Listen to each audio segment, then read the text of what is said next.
thanks again for coming to class via YouTube through Balance Solutions and Pilates-based exercises.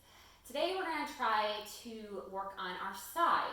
So hitting more of our lateral stability, so lateral means side, and strength to the outer hip muscles as well. So it's going to be very important, again, that you don't experience pain or symptoms while doing these exercises. If you have neck problems, I suggest using a small pillow to put under your neck so your head's not tipping to the side. Also, if you have shoulder problems, I recommend that as well, so you don't have to put your arm up and impinge it if that's a problem for you. So grab a pillow if you need it. If you have hip issues, sometimes people complain that they feel a little soreness in their hip when lying on their side and doing these exercises. So if that's you, you will need a softer surface to lie on. So you can lie in your bed, or you can fold up a small sheet or a cushion of some kind to put under your hip to cushion your hip bones if you need that. So we'll be lying on our side. All right, so you're gonna start lying all the way down on your side. Again, if you need a pillow, you'll place it down. You'll put your arm at about 90 degrees in front of you and gently bend the elbow at 90 degrees, and your head will be resting on the pillow. If you don't need the pillow, you just take your arm up and you rest your head on your arm. So aligning the body on the side. A lot of us kind of naturally want to go into this tucked fetal-like position, so you want to avoid that. Align yourself up to your mat. Use the back edge of your mat as a guide. So top of the head, the whole spine, tip of the tailbone, all aligned to the back edge of your mat. You're also going to think of your shoulders and your pelvis here. So you want to think of shoulder over shoulder and pelvic bone over pelvic bone. Your hand, your top hand, can come comfortably right in front of your chest. That's a nice counterbalance throughout these exercises as well. Now we're going to try to straighten both legs. So as you straighten both legs, you're going to take the legs slightly forward to the front corner edge of your mat. If you have any hip or low back problems, you might feel more comfortable if you bend your bottom leg to give you a bigger base of support. So you can do that modification. If you want this to be more of a challenge, you can take your hand from, instead of being in front of your chest, you can put it on your pelvis, or you can place it behind your head. This would be the more advanced position, because you have no help from your arm at all. But for demonstration, I'm going to put it right in front of the chest. So you're going to draw in your belly again. So even though you're lying on your side and we're working the side hip muscles, you still want to keep your core drawing in towards your backbone. Now to keep even leg length, you're actually going to think of your top leg reaching over the bottom leg. What that does is it helps to stack that pelvic bone over the other pelvic bone. If you don't reach that top leg out a little bit longer than your bottom leg, you're actually going to be sinking into your hip and causing an unneutral curve to your spine. So that top leg is going to reach ever so slightly longer than the bottom. And this creates what we call a little mouse house at your waist. So if you think of a mouse house, that little tunnel, you now have that at your waist here. You're actively holding the side of your body up against your mat. You're not sinking down into your mat. You're actively holding it. So hold that position throughout the leg movements.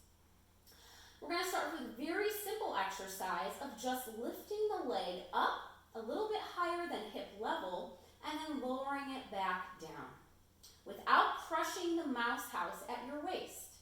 Keep your shoulders and neck relaxed. Sometimes we try to overcompensate and we shrug the shoulder up, we push into the hand. Keep that hand there just for a little bit of balance control. I have very minimal weight into that hand. So you're going to do about 8 to 10 leg lifts if you can. Once you get to that 8 to 10, remember it's about quality versus quantity. On that last one, you're going to hold it up. Again, keep your core drawn in. Keep that mouse house at your waist. Shoulders soft. Pelvis and shoulders stacked. We're going to attempt a small leg circle here. So this is coming from your hip joint, and you're drawing a very small circle, about maybe the size of a cantaloupe. So think of a cantaloupe and just draw that little circle around. This is targeting all of your hip abductor muscles. Now you're going to reverse that circle around. A little bit of coordination, so really put your mind involved with it. And you're going to feel some fatigue, but make sure you don't feel pain. Fatigue is okay, pain is not. Work smart. One more time. And then slowly lower it down. Bend your knees. Use your hands to push yourself up, and we're going on to the other side. So you can just swing your legs around. Set yourself up the same exact way. Nice long spine against the back of your mat. Head resting on your pillow or arm. Legs reaching long. Hand in front of the chest. Mouse house at that waist. Pilates is about precision and detail, so pay attention to these little details. The legs will come slightly forward. Remember, your bottom leg can be bent to give you a little more help and a nice modification. All right, here we go on the other side. Breathe continuously as you lift the leg up and down. Make sure you're not sagging at your waist. Really pull out of the waist. Keep the pelvic bones stacked through the movement. Think of slow, controlled movement. Not quick and ballistic. Nice and smooth. Remember the various different hand positions. If this feels pretty easy, you can place the hand behind the head and get rid of that external support from that hand. Just use that trunk to control the movement. Again, we're doing about 8 to 10 repetitions. It's about quality. So if you get too fatigued, you can rest after doing 6 to 8.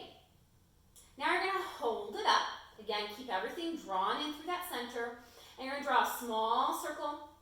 That circle is coming from the hip joint. Keep that knee extended. Reach through the toes even.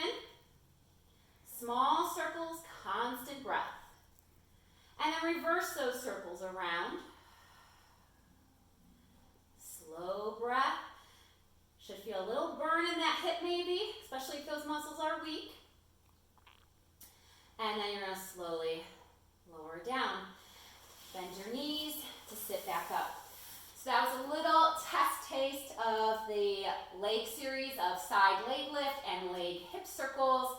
Thanks again for joining in. I hope you are benefiting from these exercises. Continue to interact by liking, loving, commenting, and sharing our posts. Thanks for tuning in.